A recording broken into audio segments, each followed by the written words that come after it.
Where'd this one come from? She pulled it, I think she pulled it out of the box. I think that's the one that's not working. We haven't done it in batteries.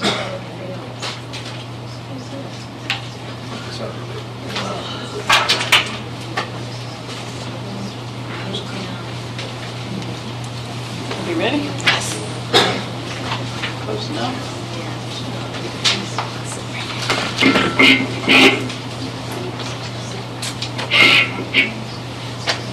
All right, I think we'll get started. Thank everybody for coming tonight. I am Donna Pesto. I'm a Deputy Zoning Administrator in the Department of Planning and Zoning. We got a lot of staff folks here tonight. Leslie Johnson, Zoning Administrator. Lily Agazu, who is the lucky staff member to be in charge of this particular project, and there was a lot of staff here that you probably met out front. First, while we're here tonight, essentially we are continuing to gather public input with regard to a board directive on short-term rentals. You might know them as Airbnb or Flipkey or VRBO or any of those other things, those platforms that are out there. The directive came to us as a result of some changes to the state code. It started back in 2016 when the General Assembly considered a large number and a broad spectrum of different bills related to short-term rentals. The bills ranged from preventing local governments from having any ability to regulate or control these to bills that had massive fines for people who violated. There was any number of things, and essentially there really wasn't much consensus. Nothing got adopted that year, and the General Assembly took it under consideration for another year. For the 2017 session, they had they had a committee, they had a number of folks working on this topic for a year. Came back the next year, 2017, kind of the same thing with the broad spectrum of options for bills. And the only thing that got adopted was that local jurisdictions could retain the ability to regulate these uses if they want, and there can be a registry. So the state did adopt that to allow for a registry. There's a fee that's allowed, and there's a fine that's imposed if people don't comply with the registry. So for Fairfax County, we cannot have a registry for a use that's not permitted. So our board directed us to look at this in case they want to enact the registry. So we need to propose to them something that's meaningful by way of regulations so that if they want to have a registry, they can. So that's what we're looking at, trying to develop something that we can eventually take to our board to consider if they decide they would like to have this registry. We don't have a proposal yet. We are in a massive information gathering stage. We've done a survey that had over 7,600 respondents. We've had, this is our second public meeting dedicated specifically to this. We have one more already scheduled, and we have another one that we're trying to get in the works that will actually occur in October sometime after we've gone back to our Planning Commission and our board with an update. So that's still being worked out in terms of timing, but we hope it'll be sometime mid-October, and it'll likely be at the Government Center. I mentioned the survey, and that's what our sort of dot exercise back there was based on. And I just want to make a few comments about that. We've heard from a lot of folks that the survey should have asked the question, do you want these or do you not want these in Fairfax County? And we absolutely get that's where a lot of people were with this, but our charge was to propose something to the board that would allow them to have the registry. So we specifically developed question 12, which was the open-ended one that would allow people to say whatever they wanted. And hundreds, if not thousands, said specifically what they wanted. Leave us alone, it's none of your business. We don't want these in Fairfax County anywhere, they shouldn't be allowed. We had the full spectrum, and people used that question to provide that answer. There was also, we specifically asked a question about how many nights should there be a limit on the number of nights, and plenty of people put 0. So we do hope that if your opinion was that you didn't want these, that was how you reflected it. And if you don't feel like that the survey adequately reflects your position, we 100% encourage you to send something in to us, either through email or call us or however you want to do it, so that we can then take your your comments and record them along with the others. We're working out Lily has completed the kind of the summary of the survey and where all of the responses fell. So again, you said that this is for the board, is that correct? Yes. And who comprises the board? And are they political or are they? Yeah, it's the Board of Supervisors. Board of Supervisors. Right. They're the legislative body. Yeah, they are the ones that would have to adopt any kind of regulations. Okay. Can we like to finish our presentation first? Right. We have go through the exercise and we will leave plenty of time for people to provide comments, ask questions. So, give us a little bit of time. We'll run you through our process and then we'll open it up. We have microphones and we'll be happy to take your comments and questions. One more thing that came up pretty repeatedly was a lot of folks are concerned about what impacts this would have on your homeowners association. And, essentially none. If you have a homeowners association that precludes these, there's nothing that we would do that would change your homeowners association regulations. A good example that we have right now is fences. The county allows you to have a fence in a residential district. The only thing you can't have is electric and barbed wire. So basically, your homeowners association may have more rules around fences that are far more restrictive than what we have. So maybe they tell you you cannot have a fence. So the homeowners association is allowed to have rules that are different from ours. They can be more restrictive than ours. What they could never do is allow you to have an electric or a barbed wire fence. If we don't allow it, they can't allow it. So that's the relationship between what the zoning regulations put in place and what a homeowners association or condo or whatever you have association puts in place. So they are sort of layers, if you will. Before I turn it over to Lily, I have to tell you that we have to be out of this building by 9. So we need to end right about 8:45 so we can get ourselves cleared out of here. So that's a little bit, we wanted to run till 9, but we have to be physically out. So I'm going to turn it over to Lily, you guys. She's going to give us some of the survey results, and then we'll start on those main questions that folks had regard to the boards in the back. Good evening, and thank you for coming again.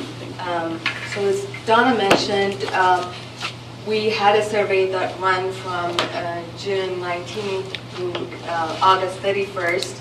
We had a large number of responses, approximately 7,600 responses, and out of those 7,600, about 3,200 people responded under question number 12, where they provided their comments. And all of these topic areas that we selected are those that were repeated topics that came up under the different comments. The 3,200, we have to go through all of them.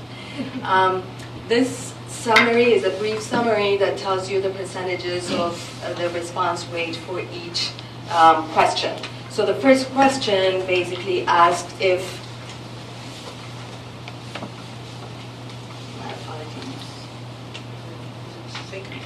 yeah, it is. Is that better? Yes. Oh, you might have to do it manually. Which one do I hit? Oh, never mind. Is it working? Yeah. There it goes. So the first question asked the survey takers to identify themselves as Fairfax County homeowners, renters, non-resident but tourism-related business owner, or non-resident altogether.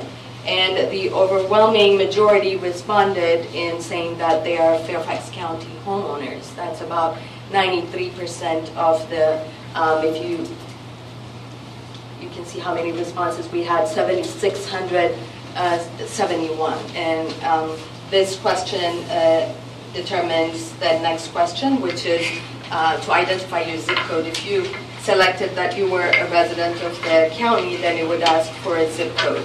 So what we did here is gather the information on the number of respondents from each zip code and put it on a map that has the magisterial districts for the districts and zip codes. As you can see, we did receive responses from almost all zip codes and almost all parts of the county. Next question asks what type of home respondents lived in, and the majority responded in single-family residential home. That's about 69%, followed by townhomes. Then question number 4 asked what if it identifies short-term rentals as being less than 30 consecutive days, and asked if respondents were aware of such type of activity in their neighborhoods, and about 20% said yes, 57% said no, and approximately 22% said they didn't know. They were not sure. Question number 5 asked if the survey asked if there should be a limit on the number of adult guests per bedroom, and the majority of respondents say yes, there should be a limit. We tallied up the follow-up question where it asked how many people should be limited per bedroom, and the majority was 2. Question number 6 asked if an operator who is participating in a short-term rental be able to rent rooms to different different groups or have different contracts at the same time during the same short-term rental period, and most people responded and said no, they should not. They should only have one party or contract at one time. The next question, question number 7, asked if the operator should be present during the short-term rental period, and approximately 39% said yes, and approximately 50% said no. Question number 8 then followed up and asked if the nights a dwelling should be rented with the homeowner present should be limited. Approximately 39% said yes, and approximately 49% say no.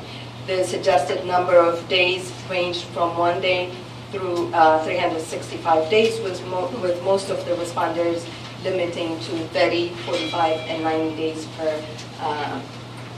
per year maximum. The next question... I'm sorry, could you say that again, please? The previous question asked if there should be a limit on the maximum number of nights per year a dwelling can be rented, and the response rate was that yes, there should be, and the number of nights ranged from basically 1 to 365, no limit, but the majority of the respondents selected 30 days, 60 days, and 90 days. Thank you.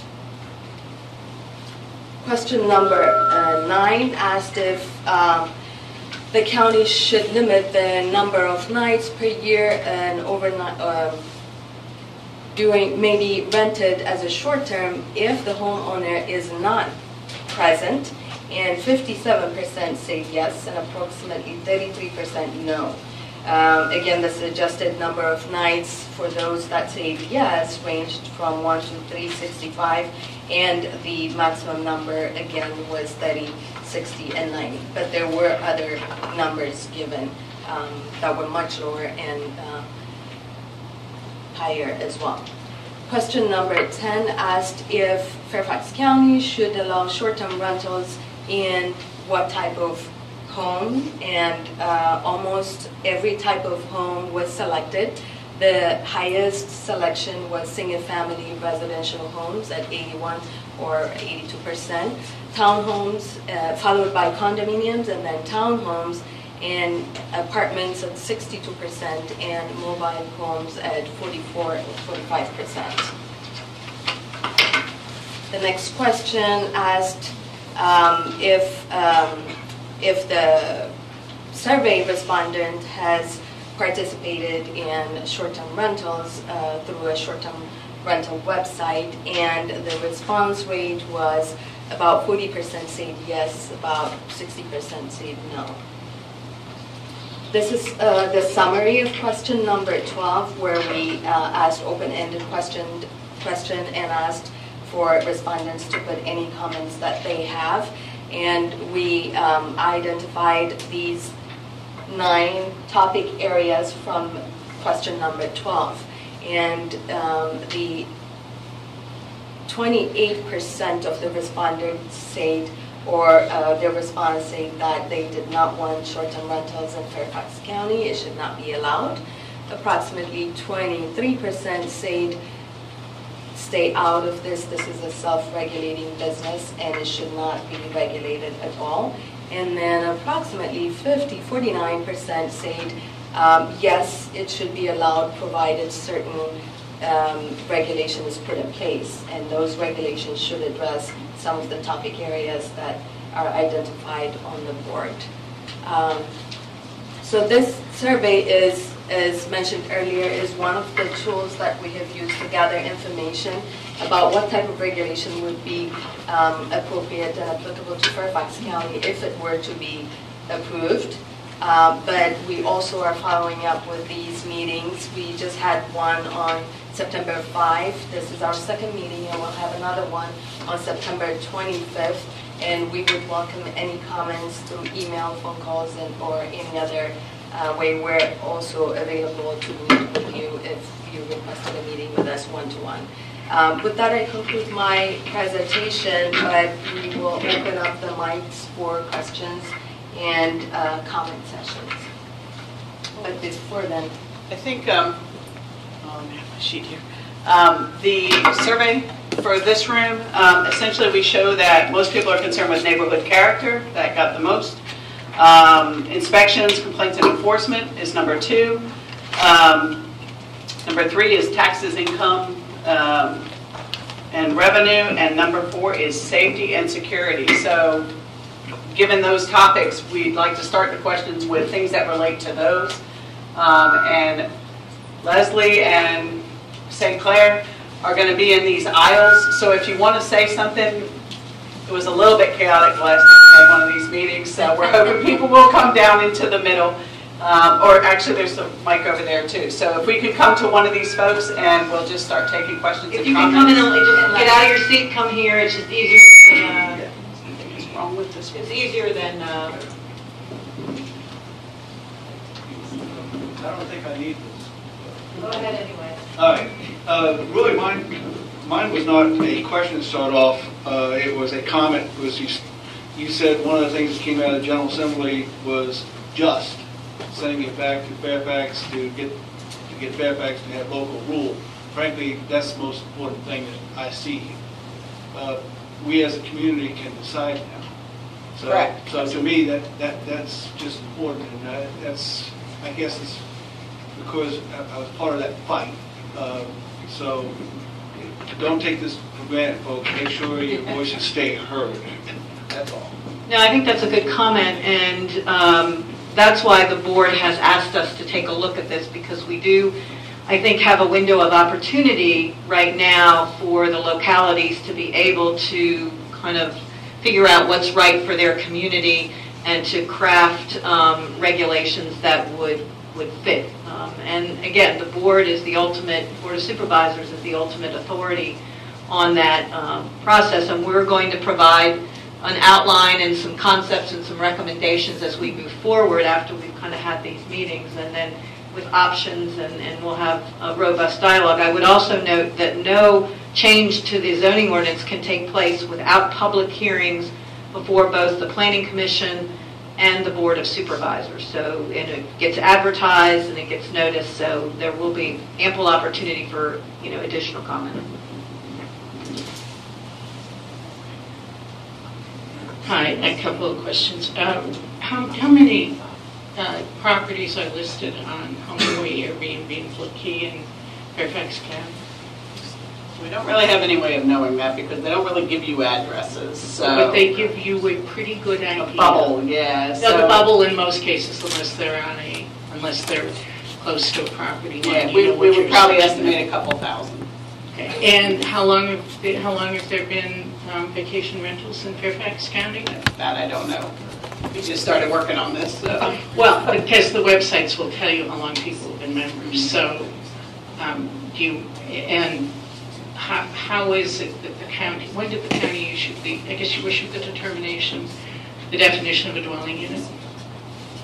There is on the website a statement about the definition of a dwelling unit that Airbnb, Flip Key, and HomeAway is illegal within the county. So our zoning ordinance currently, we do define what a dwelling unit is.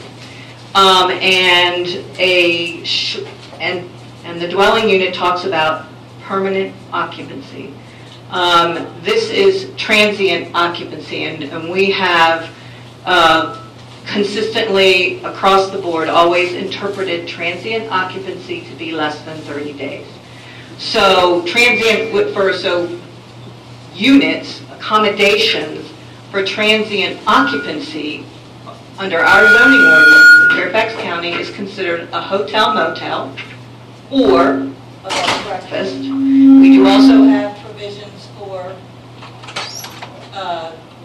it just went off. Okay. We do have provisions for other types of accommodations, boarding houses, dormitory storage. Those all require special exception approval, legislative approval by the Board of Supervisors by the filing of an application. Hotel motels are not permitted at all in residential districts.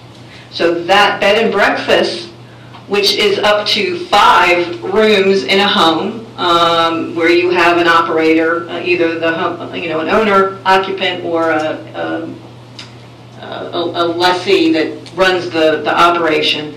But they're only permitted in certain zoning districts. They're only permitted in the lower density residential districts up to R2. And that is a special exception use under our ordinance, and it requires approval by the Board of Supervisors. So that's our current provisions. And we, recognize that these types of units are out there. And we've been based on, what's happening at the General Assembly. And we are enforcing our ordinance. We have folks from the Department of Code Compliance here today. It's not an easy task because they have to observe it. They have to be there. They can't go on people's property without permission. But we are taking complaints on short-term rentals if they're operating in a neighborhood. So. Well, given that, both Airbnb and HomeAway in their instructions to anybody interested in hosting, it's a statement that you need to consider local and state regulations, both zoning and tax, before you consider it, and that a person, and I, by the way, wish to identify myself as a HomeAway and Airbnb host, not in Fairfax County. However, I have done both, and when you read the instructions, and I called the zoning offices in both jurisdictions and was told that you check because it's one of the things that you should do. How many contacts did the office have prior to 2017, and how many enforcement actions did you take? Somebody want to give the mic to Charlie Fitzhugh? Good evening. Good evening. It says on. Does it sound like it's on? That part. You're on. Is that the one that has blue on the bottom? Yeah, we're not using that one. That one's terrible. Hi, good evening. My name is Charles Fitzhugh. I'm with the Department of Code Compliance. The Department of Code Compliance is tasked with the enforcement of all things related to zoning, property maintenance, building, and fire.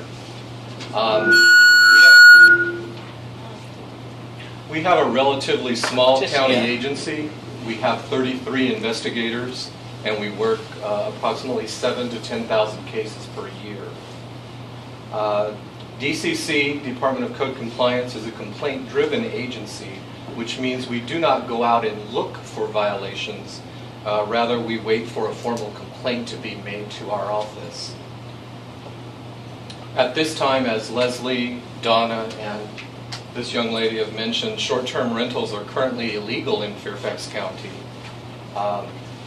In the prior year, we've received approximately 30 complaints, 36 complaints to be exact. We work these cases by address, so technically we have 36 addresses that we have investigated. We have served actually 3 notices of violation to property owners regarding short-term rental violations. We have 2 others currently in the works, and we have approximately 15 open cases at this time. I'll be happy to answer any other questions you may have. How do you figure out?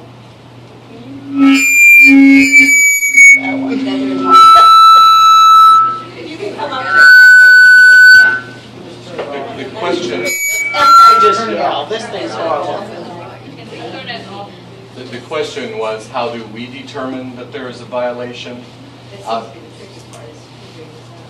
We go down somewhat of a prescribed path of determining if, first of all, they advertise. Secondly, we spend some time out at the property talking to, hopefully, the property owner or the tenants. We try to determine whether or not the people that are coming there are there for the purposes of the violation, the short-term rental. We kind of work it in that manner. As Leslie mentioned to you, sometimes it's difficult to gain access to a property. It takes a little bit of time in some cases to determine what they are doing is actually the violation that was called in, and we build strong evidence for future possible litigation. See, I see the two mixed up with people, overcrowded houses and then Airbnbs. To me, that's kind of a big, there's a problem already, and then you're adding that problem. And in Yes. neighborhoods that are small, it comes back down to basic things like parking. Yes, of course. Yes, of course. Yes, ma'am. Are these political mics? Are these mics? Let's just do one. Turn just one on and let's see how it works. Give that a go. Okay.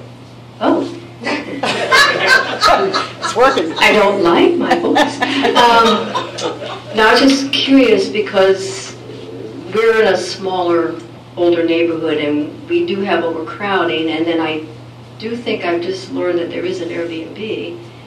And I have no problem with things, but we do have problems with just the everyday people coming and going and not really knowing who they are, you know, that kind of thing. And I think when you all have gone in and asked people, you know, it's kind of that thing where you ask people to be honest about things, and we believe in honesty, and sometimes they just, you know, tweak it. Honesty is voluntary, Yeah, so yeah, right, there's right. definitely, and that is the challenge with the inspectors. They, you know, people see some activity going on, they call it in, and Yeah. they're not always quite sure what's happening at the house. Sometimes you find that it's an overcrowding issue where there's too many people living in a house, and that's one set of violations, one Right. type of investigation. Other times, you know, there's Plus- something completely different going on. Sometimes it's a perfectly, Right. you know, Well, since under legally the- legitimate use. Habitation thing about relationships. See, and then you bring in an Airbnb, and obviously you know they're not related, which is a different story, but then you've got it on top of other, you know, there's a whole bunch of things, not maybe at one house, but, you know, In there's a lot of multiple homes in the houses. same Yeah, development, yeah. yes, we do do that. I can add some information that I'm one of the three cited people. In fact, I was the first one, and there was no mystery. They simply misspellings, put a hanger there. I called up, I said, "What's up?" And they said, "Are you doing anything? Are you having short term?" I said, "Well, actually, I'm not this time, but I could very well the next time. And is there a problem with that?" And he said, "Well, we haven't decided how the county's going to go, so we're not going to do any enforcement until we come up with a decision. So that's okay, because I'm very law-abiding, so I had no problem. They didn't have to put a bunch of agents checking to see what's going on. All that was basically they're complaint-driven. If the neighbor doesn't like you, say you voted for Trump and they voted for Hillary, you know, they will go ahead and generate enough friction for them to go ahead and do the action. So that's what happened.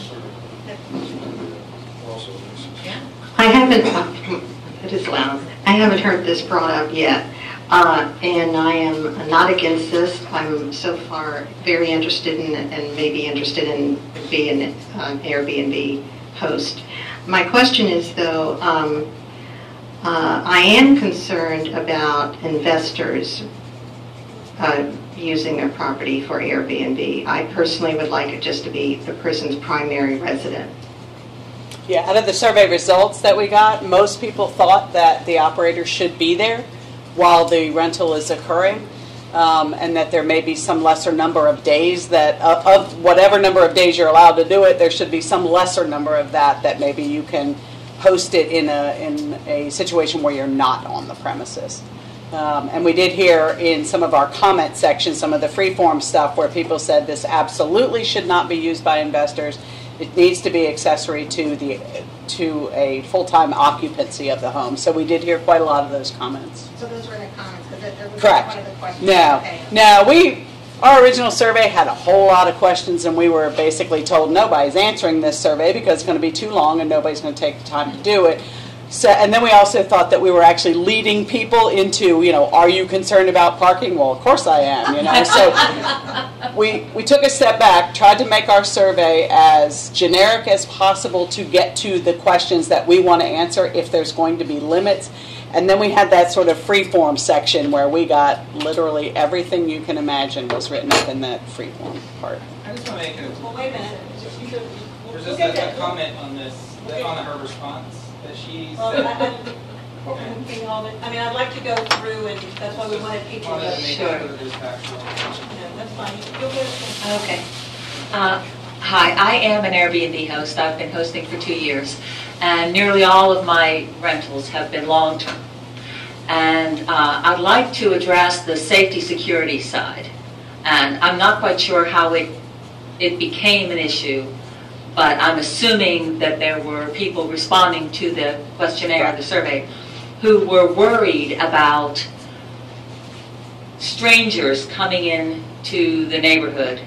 Now, I realize you're talking short-term rental, but people who aren't familiar with Airbnb may not know that there are steps that an Airbnb host can take that would minimize any risk to anyone.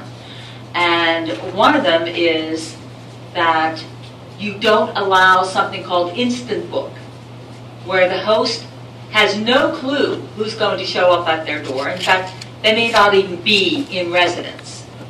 I agree with the individual who said there's a big difference between bringing someone into your home when you're there versus having strangers appear and you're not present. So if your neighbors have an issue, they can't reach you. Say you're out of the country, whatever. And when it comes to the safety and security of the guests, and I'm hoping somebody cares about that as well. We did hear that. Yeah, there are numeric keypad locks, which I've had installed on every bedroom door, not just my front door. So my guests are completely comfortable. They've got a deadbolt while they sleep. They can lock it when they leave. So there are steps that can be taken to ease the concerns of those who are worried about, like the individuals who said there should never be any short-term rental at all. I'm retired, and so I not only appreciate the extra income that Airbnb offers, and of course my federal government is making money from the taxes, as well as the local, but I also appreciate meeting people from all over the world. It's wonderful. You know, I've met so many amazing individuals from all corners of the globe, and we, as a county, have a unique opportunity because DC is wildly expensive. Wildly expensive. So when you've got people coming from outside our borders and they want to find a reasonable place to stay, sometimes it's because we've got Fairfax County, an easy commute into DC. They can stay with us instead of paying the insane prices and having zero parking in DC.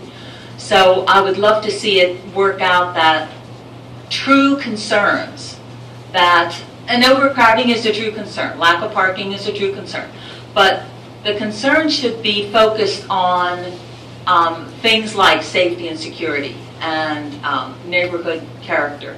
They should not be concerned with some of the other issues I've heard brought up where the neighbors in your neighborhood don't like the color of the individual who's pulling up in front of your house. I'm being quite frank here. Yep. So that can be hidden, you know, under other umbrellas, but bottom line, if you would ever read the Airbnb host information explaining what their mission is, it's about connecting. It's about letting people know one another. And that's a really good thing. I'd hate to see us lose that opportunity if we eliminated short-term rentals altogether. Thanks. I have this lady right here, she has mine. I thought this guy was the worst. Hi, I'm one of the people that is opposed under all circumstances, so I just want to go on the record, and for a lot of the reasons that are on the boards. But one of the points I'd like to make is on your survey, 7,500 responses for one zip code I would consider a pitiful response. To be a countywide survey, I think the survey needs to be reissued and publicized a little bit more and rerun. I learned about it after I contacted Dan Stork's office, and it was tiny little print in a newspaper. Second thing I would add to the survey is after you ask the question about are you a homeowner and what type of home do you have, the next question should be are you renting any places in your homes, because I've got a feeling that the survey results may be skewed to the people who are in fact already renting their properties on a short-term basis.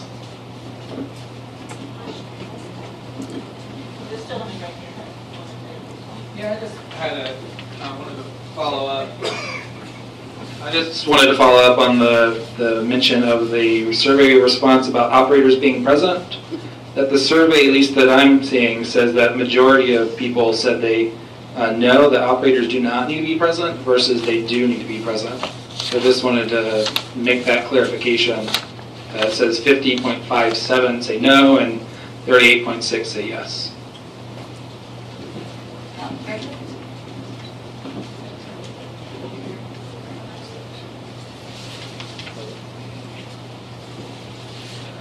I would like to agree with the lady up front. I too am a retired person and I do rent my house on Airbnb and HomeAway.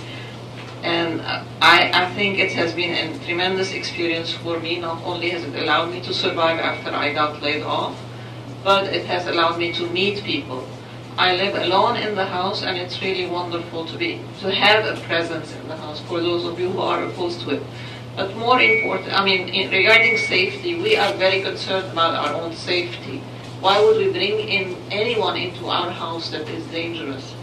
We screen the people before we let them in. Secondly, I have seen people who could not have done anything had we not, who could not have done important things had we not been renting our houses. One of them is a nurse that was laid off too, that did not have a job and needed to stay in the neighborhood for her kids to go to the same school. And so no one would rent her a place because she didn't have a job. I was able to give her the 3 months that she needed until she got the job and was able to get a lease somewhere else. I've had families come and reunite in my house when they couldn't really meet each other. If they couldn't afford to go to hotels, they'd come from overseas, half of the family is here, they needed to see each other, and they couldn't have their only option being a hotel room. So really, it is a wonderful service that we are rendering other people. It is really upsetting for us that we have to constantly look at what we're doing. Are we being illegal or not? We're paying our taxes, we're paying the sales taxes, we're paying the income taxes, we're generating revenue, we are rendering a service to the people who cannot afford an apartment somewhere else, and those who cannot afford the hotel. My question for you, the zoning board, is if there are some rules that really seem insane. One of them is regarding occupancy. A single home family, you can have a family of any size plus 2 boarders. Well, I'm alone. So if I have a family of 4, I tell them, count me as a boarder. No, you're the owner. They'd have to rent the whole house from you and then take you back in as a boarder. It doesn't make any sense. It's exactly the same amount of people that are in the house, whether I'm the boarder or I'm the owner. And the reason for that is because of the definition of family. Family is a person, a single person. As long as you own the house, you're the family. This doesn't make any sense. If you're worried about occupancy, then let's count people. And let's change those definitions so that we can all work under the law.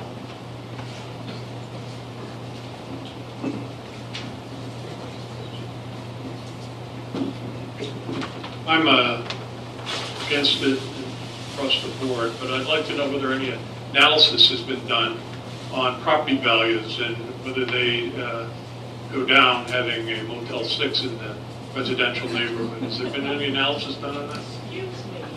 No, wait a second. That's a legitimate. We have not done any analysis It's a of that. legitimate question. Is my property value going down because you have an Airbnb in my neighborhood? You're saying I'm renting it. I'm just saying. We don't have, excuse me, we don't have any analysis of that. We don't have addresses of where these are. We don't have any addresses of where these where these uses are being conducted. So we don't have that analysis from Fairfax County. Throughout the research that we've done, and we've researched a lot of things across the country, there have been articles about that. I don't know that anybody's come up with anything conclusive yet. But we'll continue to look at it as we continue to gather data about this. We are studying what other folks have done in other jurisdictions to see problems, benefits, everything that we can find on this. This is a nationwide, or this is a worldwide use, basically, and we're getting information from wherever we can.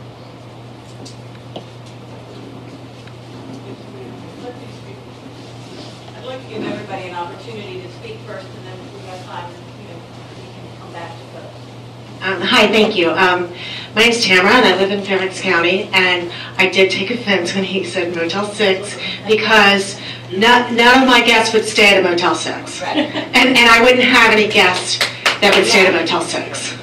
That's why I have the guests I have. I live in a neighborhood. I've lived there for 24 years.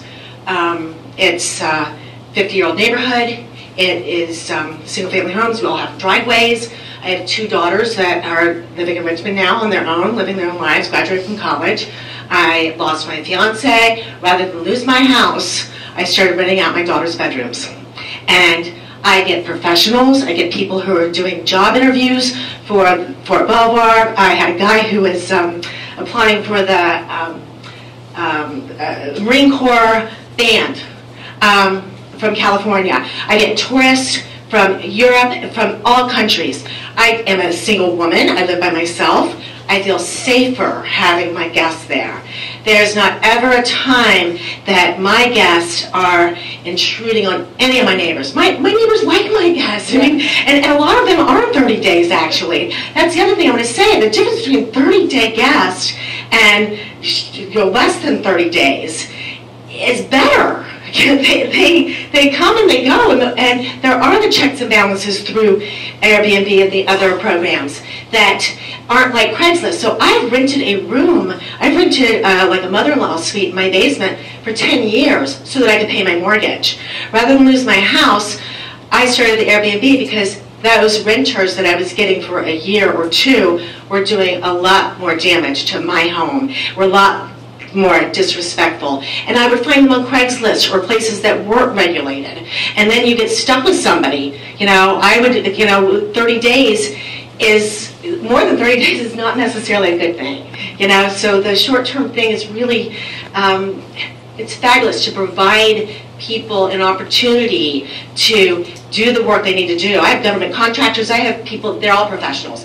The other thing is that if you charge per night, because I'm giving them a night for a week so that they can do their interviews, so that they can do their business, whatever they're doing, or touring or whatever. I send them to the restaurants across the street that are local. It provides lots of income for Fairfax County. They are, I get a lot more money per night than I would for a 30-day rental or a 1-year rental. The person that's going to rent from me for 30 days in my daughter's bedroom isn't going to pay me a lot because they can't afford it. So my guests, they stay for 3 days. It's not a Motel 6. It's a nice home. They love me. They love being able to be part of my house. And they're protective and wonderful. And I just don't think that those of you that are so opposed, I don't think you really get that it's a good thing for everybody. Hey, is this working? No? Turn it on the bottom, see if that, Have it on the bottom. we're technology challenged today. I can be loud.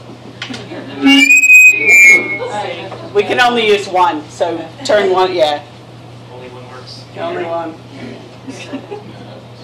This one works? There Okay. you go. Now we're good. I've actually been an Airbnb host for 6 years now, and I run a company and manage multiple properties in Fairfax County, in City of Alexandria, in DC.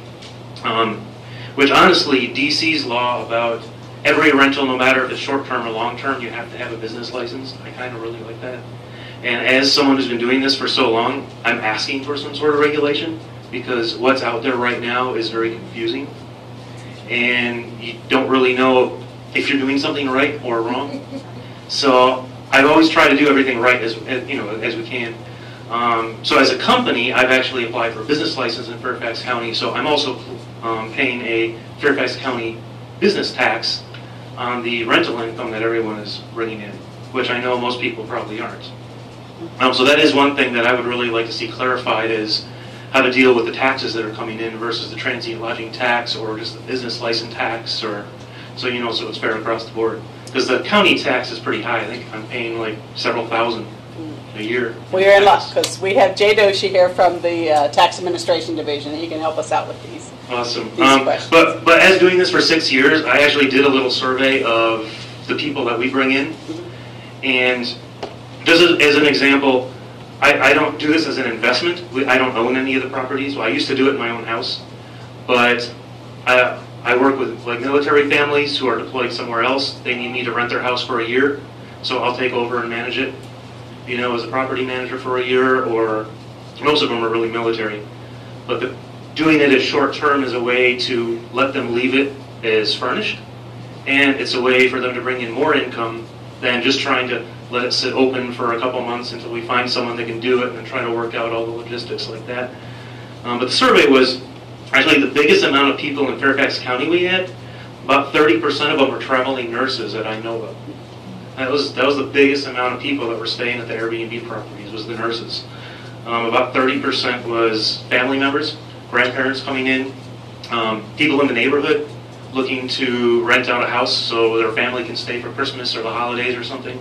That's a big one, because I'm also pretty open, and I put it on the neighborhood, Facebook group and things like that, so everyone knows about it. And about a quarter of the people are people coming and buying houses in Fairfax County. So they're not sure if they're going to stay here for a week, or they're going to need 30 days, or they're going to need 60 days. So we leave it kind of open. But there is quite a few people that they just don't have that certainty of when their house is going to close. And then only about 20% is actually tourists. And tourists are the smallest percentage of people that we have staying at our short-term rental properties.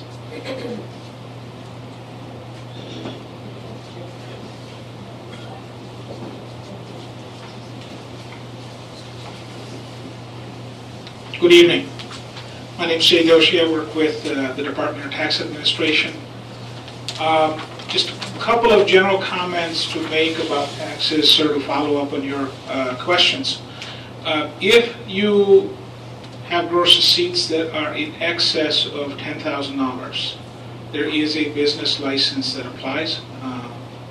If you would reach out to us, if you have not already, we certainly thank you for your application. For those of you who are in the business and you're engaged in that business, please let us know. So while you're considering federal taxes and state taxes, please do be thinking about local taxes as well. That's what powers our community. Okay.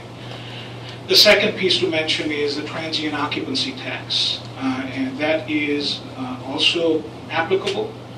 And again, we'll be happy to guide you through that. The business license tax has a threshold. The transient occupancy tax does not, as far as dollars are concerned. Okay. And as far as taxation goes, it is obviously very important, and the board is considering how to proceed on these matters as far as these hosting platforms. But Personally, whether or not an activity is legal, if a tax applies, a tax applies. That's how it works, okay? I know most of you are shocked by that comment, okay? We had two. Yes, ma'am. I thought he was done. How do you reach us? Be glad to get you some contact information if you just meet me at the end, and very happy to share some information on how you can reach us, okay? How can there be a transient occupancy tax if transient occupancy is not allowed? And that's sure. That's one of the challenges. Yeah, that's one of the challenges you run into from the standpoint of it is not authorized. But if you're engaged in an activity, it's subject to a tax. But what you're saying is there is a tax on the books. There is a tax. You're telling me that there is a tax on the books called transient occupancy tax. Yes, ma'am. But in the county, I mean, is this a state tax? This is a local tax. It applies to hotels, motels, and other dwelling units as well. Yes, ma'am. So it is broader in scope than just what we're discussing. Yes, ma'am. This gentleman in the blue, and over here, this gentleman is waiting. We'll get to you. We'll move into let's get these three in the front, and then we'll move directly to the back. I've been opposed to these, but if there is going to be, they're going to be allowed. And I appreciate some of the things that you've been saying and others have been saying about the benefits of these. It strikes me that the real issue is what are the regulations going to be that are going to make sure that, as the neighbor to you, you happen to be somebody who Airbnb says, you could do this and you're doing it and maybe more. What's the staff going to be doing in terms of regulations to ensure that everybody's doing that, not just the good citizens, and that things don't go down a slippery slope so that it gets to the Motel 6s or it gets to special events where somebody's actually operating a special events venue like a major hotel with ballroom, weddings, for example. We did have a number of comments related to events that they shouldn't be allowed. That does seem to be where a lot of issues come up, whether it's excessive parking, noise, people in general, that sort of thing. So that did come up. And that was the beauty of the survey, is to try to understand what is the balance between, is there a way to balance the opportunity to do this on some scale and the residential neighborhoods that is what we're talking about here. These are residential neighborhoods. So that is what we're trying to do for the board. It is my guess, and as I said, we have not developed even, we don't have a draft of anything yet. We're still on the information gathering. I suspect that we will advertise for the board's consideration a full range of things, whether or not we have a recommendation based on, the things we can say. Survey says, that it shouldn't be any more than 2 people per bedroom, or it shouldn't be any more than 2 bedrooms, or whatever folks said. That we would put all of those parameters out there for the board's consideration to try to find that balance if the board wants to have these at all. So that's where we think we're headed. Right. And in our research, Lily's done a lot of research. We've looked at a lot of jurisdictions, and a lot of them do not allow the units to be used for events.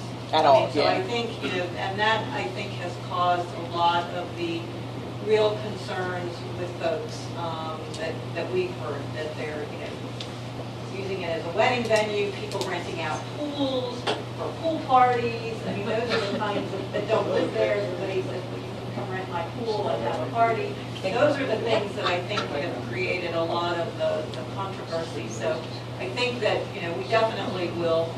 That will be one of the options that we put forward for the board's consideration. The gentleman here at the end here. Hi, thank you.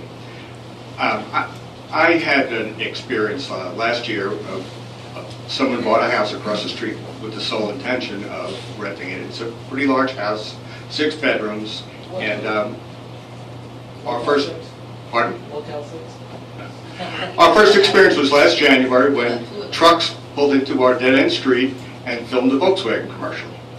So they took it over for the day. So week after week, we'd have wedding venues, we'd have family reunions, and we ended up having to put cones on our driveways on that end street because of all the traffic that it brought into the neighborhood. And while I don't like I attended all 5 hearings last summer in Richmond and participated and spoke before the group, as well as some of my other neighbors did.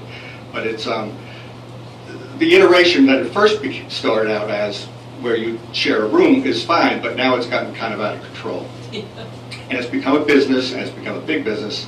The people ended up moving into their house. They shut it down after many, I mean, I think we counted 18 cars at one point. And then there would be people sleeping overnight, weddings, and the like. So, to somebody mentioned before me that it's these events that are a real problem, especially with a big house. They have definitely generated So we a lot of ended up having concern. 2 or 3 Volkswagen commercials before they stopped. And it was very, I mean, they did come in with big trucks, lighting, and they asked neighbors if they could, rent out their driveway to park their trucks in. So very offensive. But while one room is not offensive, there's a lot of one-roomers in here or whatever, but it's the people who buy a house with the idea solely of renting it out to big groups for events. And that's it. Thank you. Thank you. Work forward. Good evening, folks. My name is Peter Salikov. I own 2 homes, townhomes. And I understand the concern of the neighbors who don't want to see parking, lots of cars parked in our neighborhoods. I understand that. But I also like to ask the compliance officer, how would you distinguish who is staying through Craigslist, and how would you distinguish who is staying through Airbnb? Because we don't have a very metro accessible area, so people need to drive. And why would the people who do Airbnb will be targets, of your inspections? And another issue I'd like to bring up is, we live in a very transient city. We're very lucky to be here. There are people coming from all over the world, people changing jobs. Even the recession, the federal government brought so much stability. And people will rent regardless. Question is, are the landlords who are getting the rental income, are they going to declare it or not? So you as the government, you want to get the revenue or not? Because landlords, there'll be always landlords to rent. I understand the concept of Airbnb. For example, if I rent my rental home, which I rent to a teacher, and instead of renting for $2,400, I can start renting for $60 a night. I have 3 rooms and 3 bathrooms, and this will cut the supply of housing, and it's going to crush the middle class, which we already witnessed happening in DC. It's really a problem to be a teacher or police officer or something, like middle class in DC, because the rents are so high. People have to, to live in subsidized housing. I understand, I understand that the opponents of Airbnb. But you guys have to understand that Airbnb is just a convenient platform. I do Airbnb, and I had a counter-terrorism folk who worked for the Pentagon, and he stayed with me 7 months.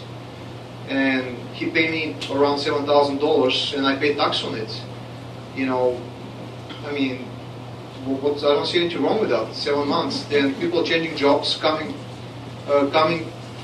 When I have a traveling nurse, we had a lady who needed a TB shock tested, and the nurse helped.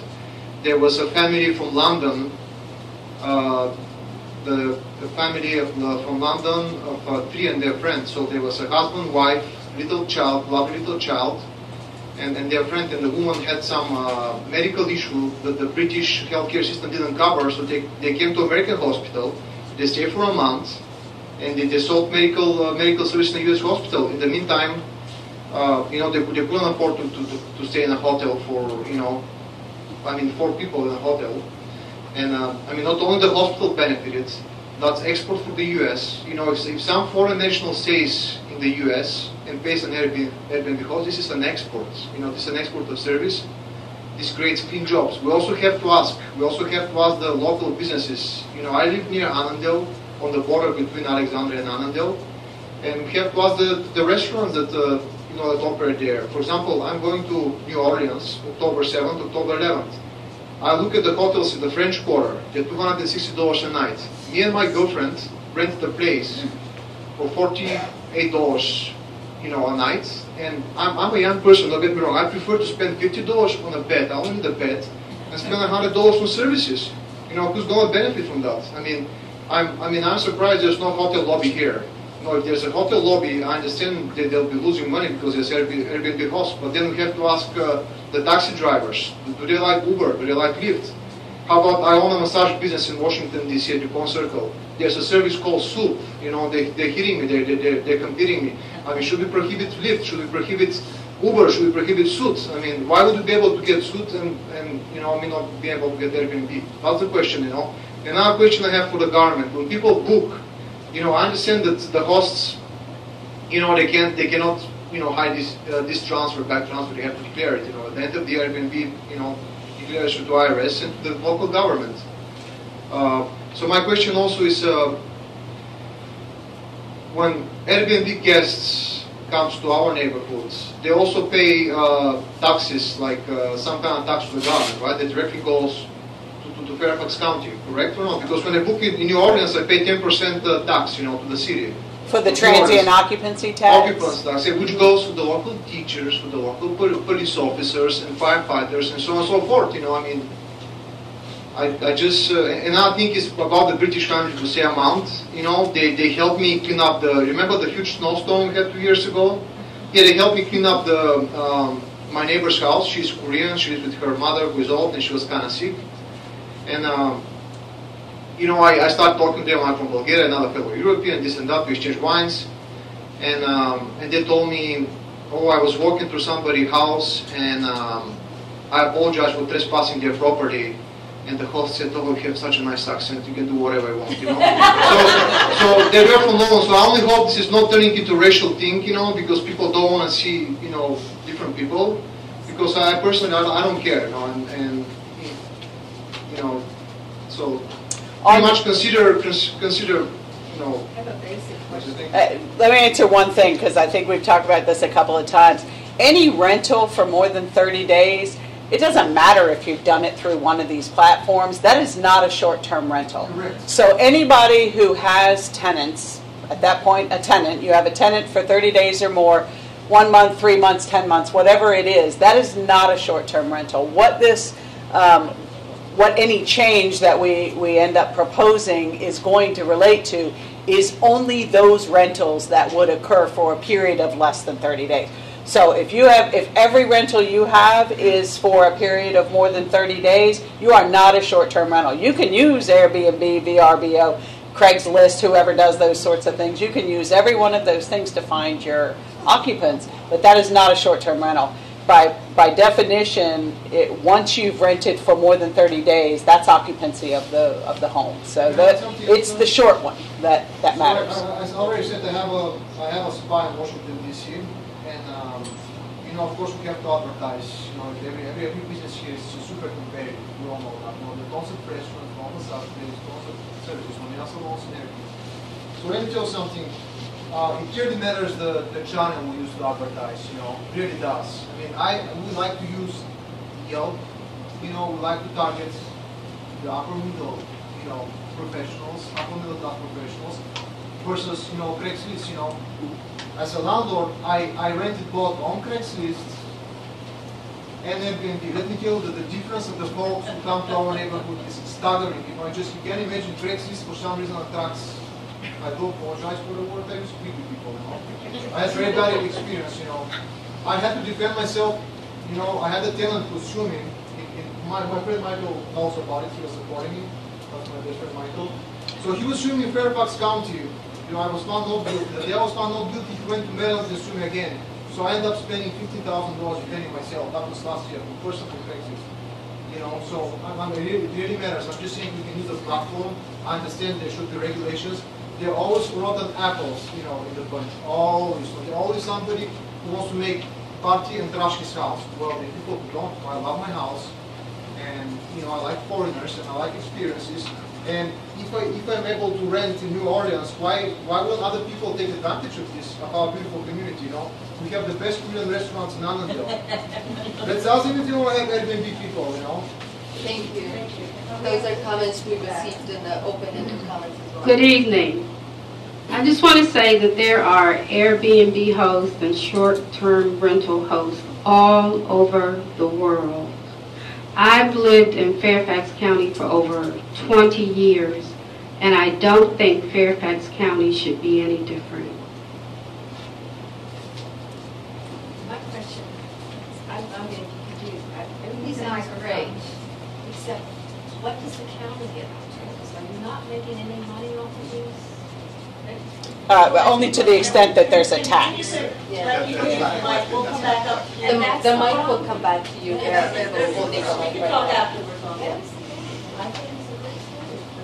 Yeah, how you doing? My name is Marco Zubiera. I was born and raised in Fairfax County, the DC metro area. I actually graduated from Hayfield High School. Come from a single, my mom's single parent. I grew up in the neighborhood where my mom still resides, and where we host some guests. She has a townhome. The downstairs has its own private entrance, so we rent it out as its own apartment. And as well, she has 3 bedrooms upstairs. One was mine, and that's the one that we actually have a shared home with now. And I guess I just want to give the board a little bit about my experience. It's been an amazing experience linking up with Airbnb, just because it's given me the assurance that whoever comes into my mom's home, because I'm not there, is verified. They have forms of verification of their ID. I'm much more assured that they're going to pay, just like the gentleman was talking about. We've had experiences where she would rent out to Craigslist individuals, and they would go months without paying the rent, and then sometimes just vanish. One of them, vanished after 3 months of not paying. So this, after she's 65, she's about to hit retirement, and I honestly don't feel like her income is going to fully cover the mortgage. And just the ability to have the assurance and the ability of the income that allows us with Airbnb has given me a little bit more assurance that my mom is going to be able to keep her home, going to be able to stay in the place where she's lived in over 15 years. So I'm very grateful for Airbnb. I understand the whole, the concerns of the party or the event issue, but I know if hosts are more aware, they have an ability on Airbnb to prevent these things from going on. There's actually an option that says, any type of event, and you can say no to events. I actually had somebody inquire about, hey, I'm looking to have a birthday party, and I, as the host, can decline them. I can say, no, this is not, I don't want this in my mom's home. So as hosts, if hosts are more aware, we can obviously, Airbnb has already provided the safeguards for that. But honestly, just the ability to, and I live by Fort Belvoir, so most of the individuals that come to my home or to my mom's home are military, servicemen who need to go on base for, a week or two, do whatever transaction they need to do, and then they just leave. But they want like their own private apartment. They don't want to stay in a hotel. They want to stay somewhere. That's what at least they've shared with me. Somewhere they feel a little bit at home, and that's what the private house or private apartment sets for them, or the private room. So that's been my experience with Thank you. Thank you.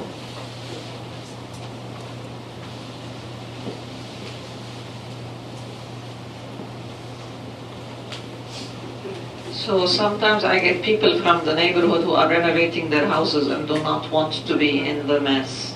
And they just come over for 3 months. And naturally with contractors, it never ends on time, so they end up staying longer. But regarding what I would like in terms of regulations too, when you do set them, we have to be fluid, because we're not, I don't want a guest who's coming for 29 days, oh, this tax applies to you, and then he extends it to 32 days, and now it's a different tax that applies to them or whatever. Please, when you do set regulations regarding the number of days or the taxes or how we're going to pay them, let it be consistent.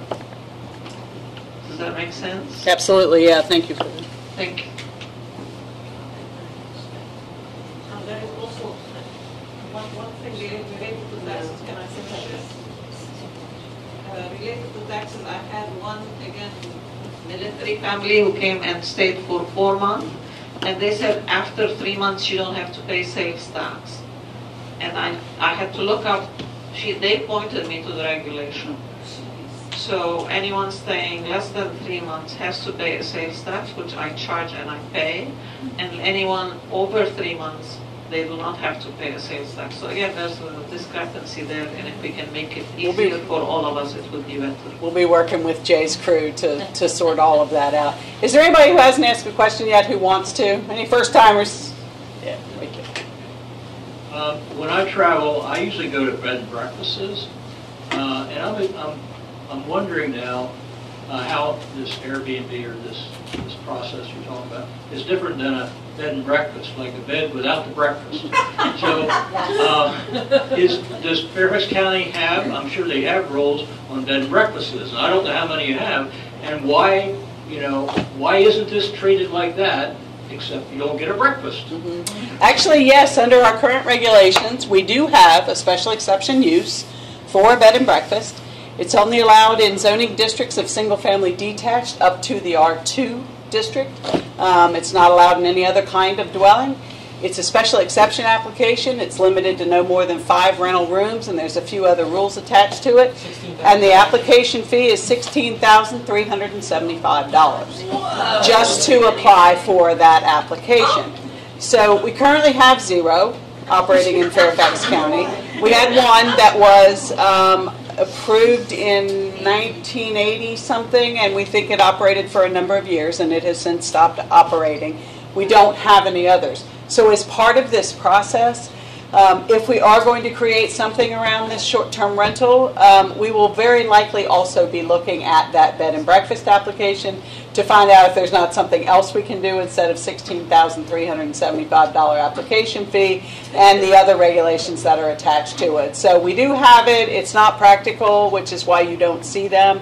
And we will be taking a look at that to see if there's some changes that we would need to recommend in that regard.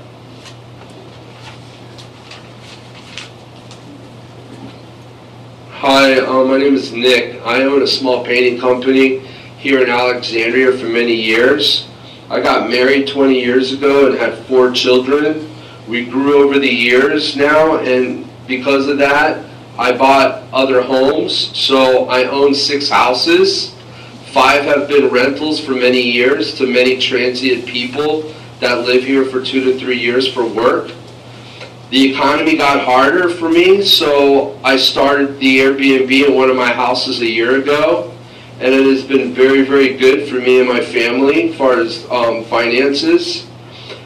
The guests that stay in my house keep my house cleaner than the renters ever did because we review each other online. So if you get a bad review, you're done. Nobody's going to want to rent the house to you. The house rules, there's house rules and there's a deposit.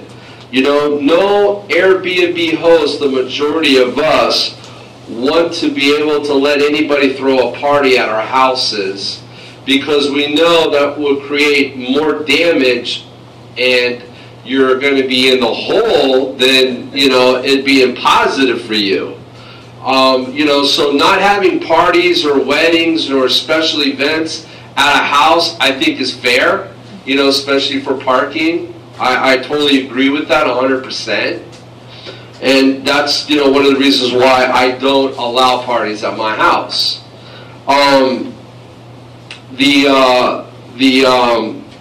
Most of the guests are large families that stay at my house.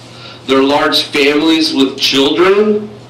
You know, hotels are very expensive. And, you know, the terrible thing about a hotel is if you have a big family, guess what? You can't stay in one room.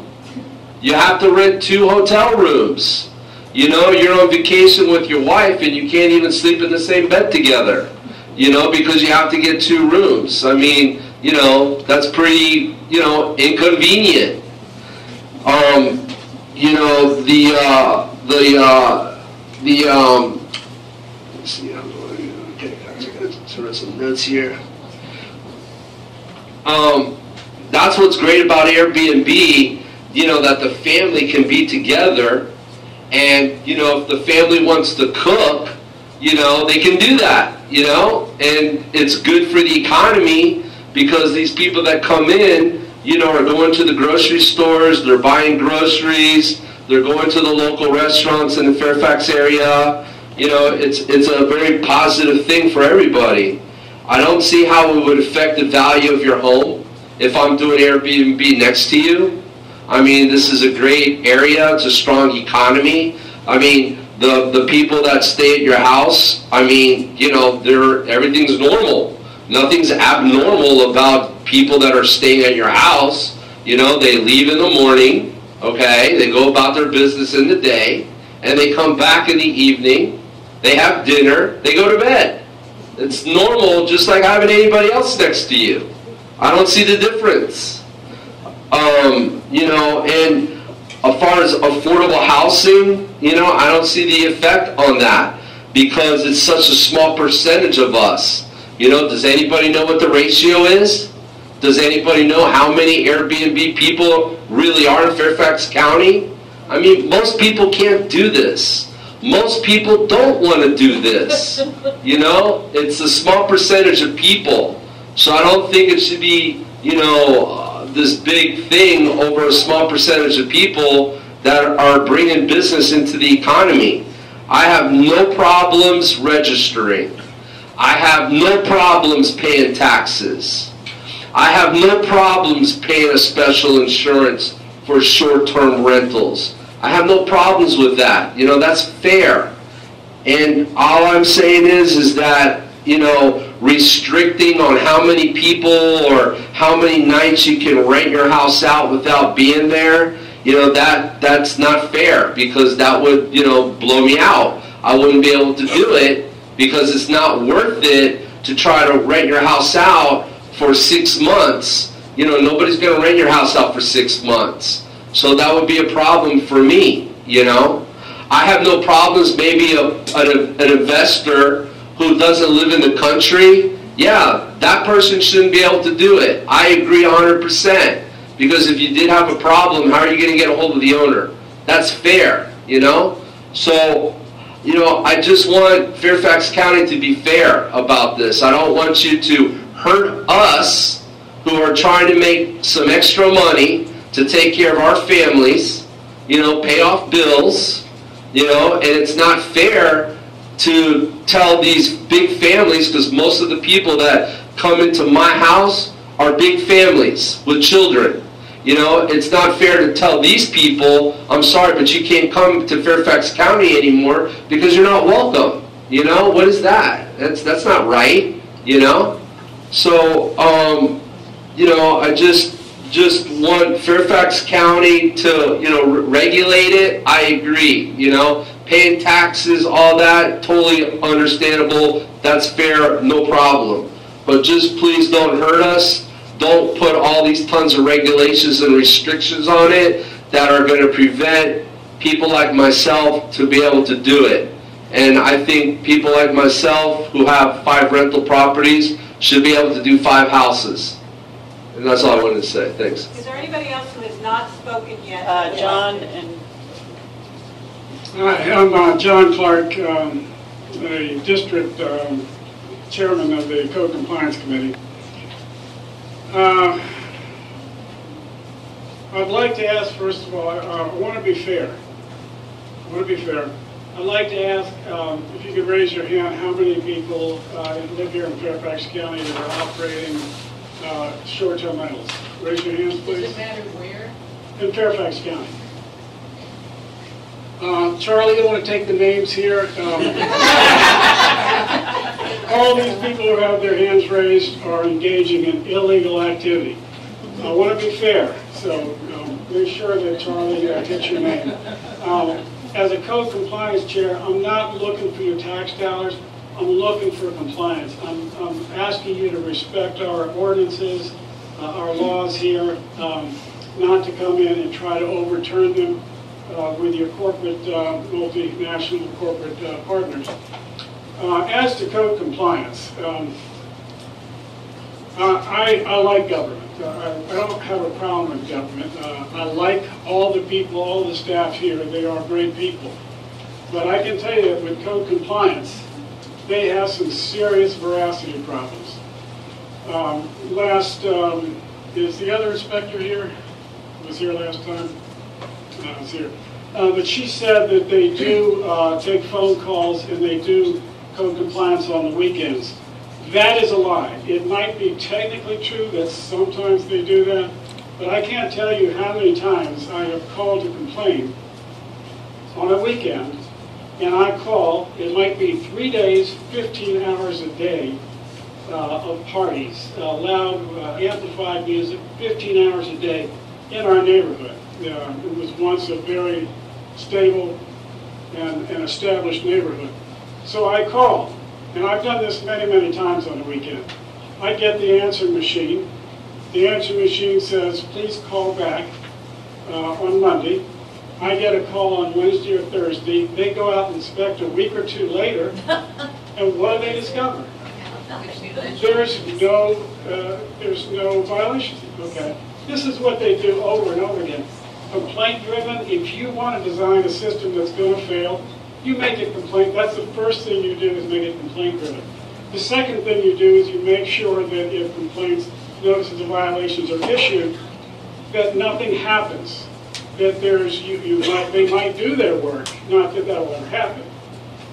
They do just enough so they can point to some and say, see, we do our work.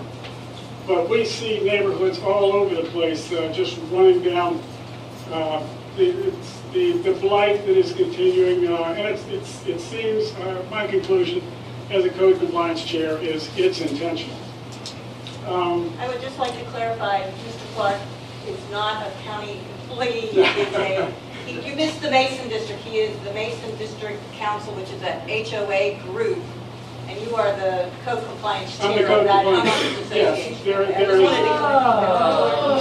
Not a county code compliance, not the same agency. I'm sorry. That's okay. You left off the Mason District, so I just didn't want to get that confused. Well, let me see, what else? So they make stuff up, basically. You can't get anybody on the weekends. So you'll hear them say things that are untrue, but very often they do. They used to say that their success rate was something like 97%. That's a lie. It's down there around 10 or 20%. We've done a survey, and people said they don't call because they call again and again and again, and nothing ever happens. They combine statistics. If there's a wrong way to go on a fork in the road, they always go the wrong way against the neighbors. Can you sum up, please? Okay, sure will. Neighborhoods are for neighbors, okay? They're not for motels. That's for somewhere else. Everybody feels that way. Everybody wants it that way. One more thing, that if code compliance did do their job, we only have 1/5 of the Commonwealth attorneys that we need to do the prosecutions and enforce the law. 1/5. Why is that? It's because this is designed to fail. Thank you. And if I could clarify, we do have regular office hours. We are county employees. We work from 8 to 4:30. So if there are complaints that come in after hours, they are returned as soon as possible. And we do our best to bring everybody into compliance. So and again, I'll just mention, that's our position. We have 33 inspectors. We're a relatively small county agency, and we work 7,000 to 10,000 cases per year. We quite often approve overtime for investigators for just these types of items. So a very hard-working group, and I speak for them. Remember what I said. Is there anyone else who has not spoken? I mean, it is 8:30. Yeah, we got about 10 minutes or so, 10, 15 minutes. Yeah. Oh, you asked a question. This one's ours. I was clarifying, I'm sorry. No, that's okay, go ahead. No, everybody else has asked. Go ahead. I don't know if this will Only one of them's working. The rest have gone. Sorry, I didn't feel like I had asked a formal question. Here's your shot. Here's your shot. All right, so the theme for this evening seems to be events. Last time the theme was something else, so I just wanted to share a story about a guest that I had one time who she had come over the Christmas holidays. And she stayed with us because she was coming to visit her sister and her sister's family, and she had a rocky relationship with her brother-in-law. And her brother-in-law didn't want her staying the night at their house. And the day before she came, her brother-in-law decided that he didn't want her at all anywhere near them over the holidays. She was devastated, and she called me in tears and said, "Can I please have my family over to your house for Christmas?" And of course, I said, absolutely, you do whatever you need. And her family, minus the brother-in-law, came over. She baked cookies for her nieces. She decorated in the style of her family, and they opened their Christmas presents together, and they had that because I allowed an event at my house for somebody that I didn't know. So I get the problems with noise for 15 hours, and I get the problems with, renting out your pool or having a wedding in a neighborhood when it's, I totally get that. But to tell me that I can't have an event at my own house is beyond acceptable to me. So.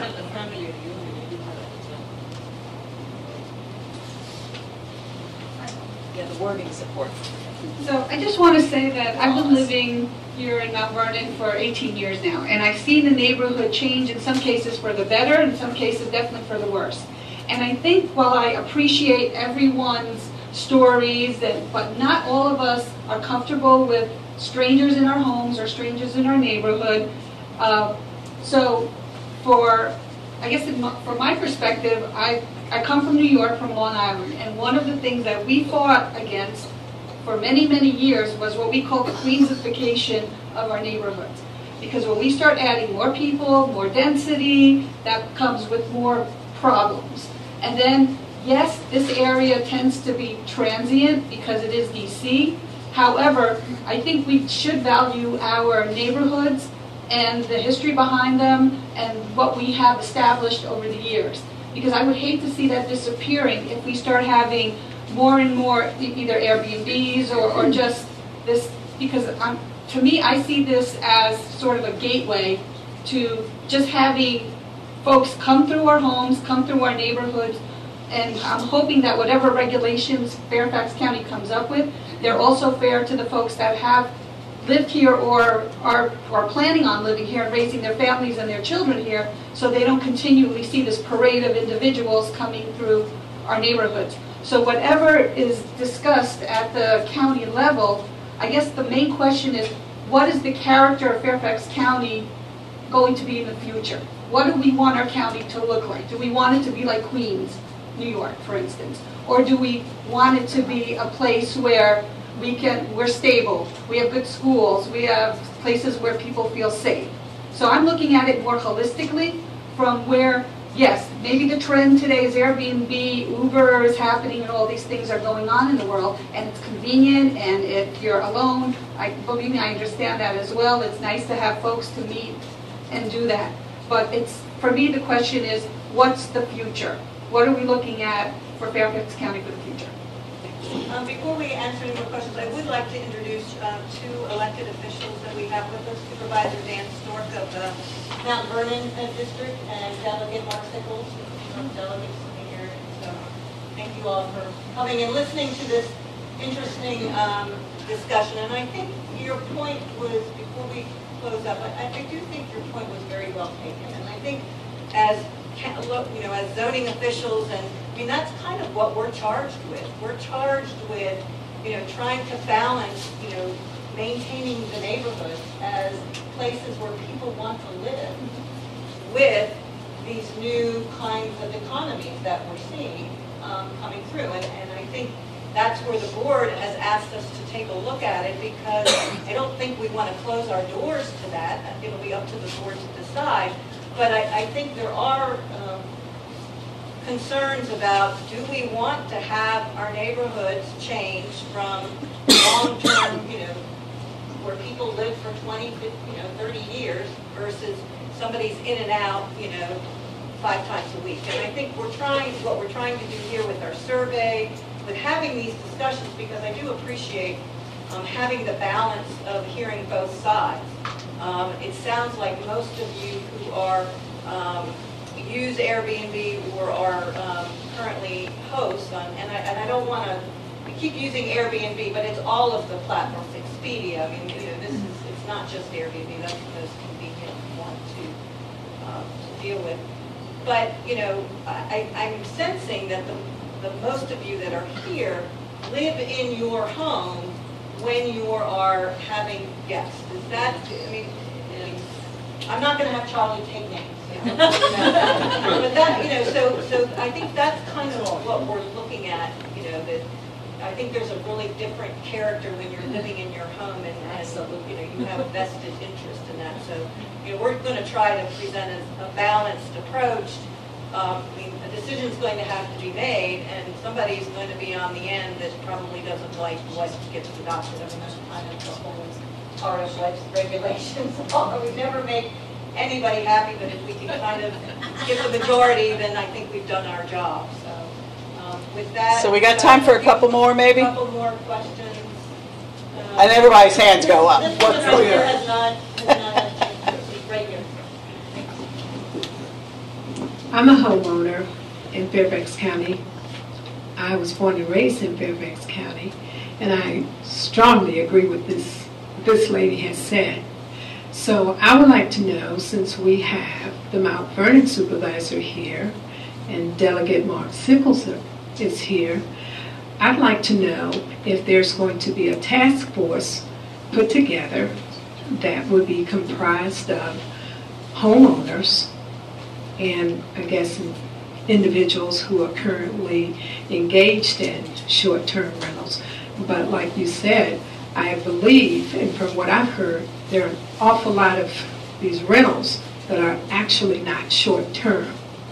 So in order to get a better feel from homeowners, then I'd like to know if our elected officials will put together a task force so that they can be better informed, and also so that the homeowners will have another avenue to voice their concerns.